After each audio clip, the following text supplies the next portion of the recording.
Bonjour, chers enseignants. Le but de cette capsule est de vous montrer comment jouer en direct en classe à un quizzes que vous souhaitez.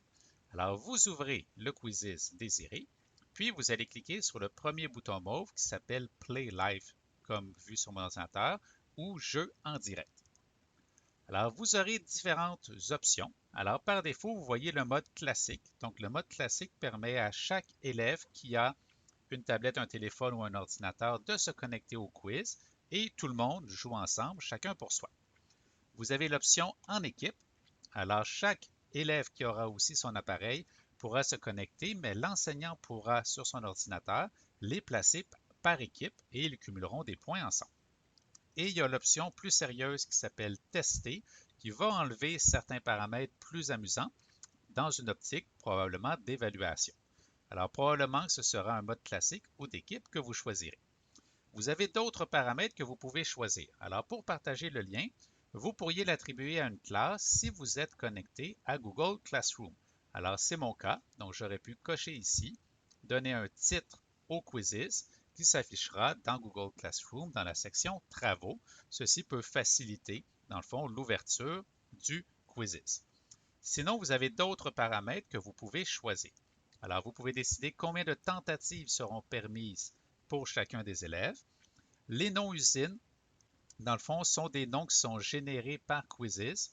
Cela peut éviter que des élèves s'identifient entre eux. Ah, je t'ai battu, je suis en avance sur toi. Ou des fois, certains élèves, malheureusement, mettent des noms un peu désagréables. Mais c'est vraiment libre à vous de l'activer ou non.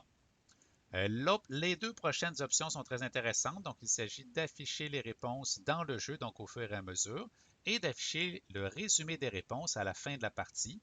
Alors, toujours dans une optique de pratique, nous souhaitons que les élèves comprennent leurs erreurs, donc je vous encourage à laisser ces options. D'autres paramètres de jeu, la mise sous tension crée beaucoup d'engouement puisque des points bonus et des pouvoirs sont activés pendant la partie, ce qui dynamise réellement le quiz. Le paramètre à considérer réellement, selon votre objectif, est le paramètre nommé heure. Alors, si ce paramètre est activé, il déterminera un compte à rebours qui s'affichera pour l'élève, donc un temps maximum pour chacune des questions. Alors, vous pouvez le mettre si vous souhaitez réellement que le quiz se termine dans un temps prévu.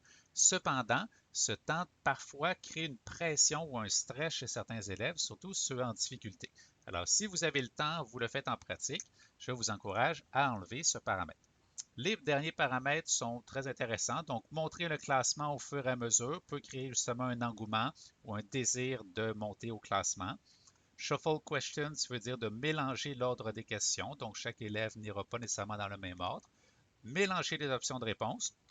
La question de rachat permet aux élèves de tenter une deuxième fois une question qu'ils ont manquée et de se corriger. Et finalement, l'option d'afficher des memes. Alors, les memes sont des images en anglais, généralement humoristiques, qui créent un petit aspect ludique. Alors, une fois vos paramètres choisis, vous cliquez sur le bouton Jeu d'hôte. Et après ça, vos élèves sur leurs appareils pourront aller sur joinmyquiz.com et entrer le code du jeu.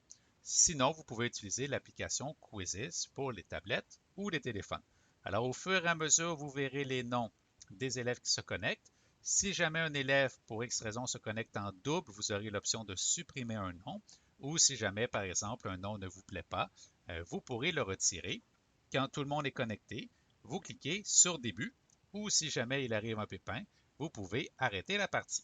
Alors, vous savez maintenant comment jouer en direct à un quiz en classe.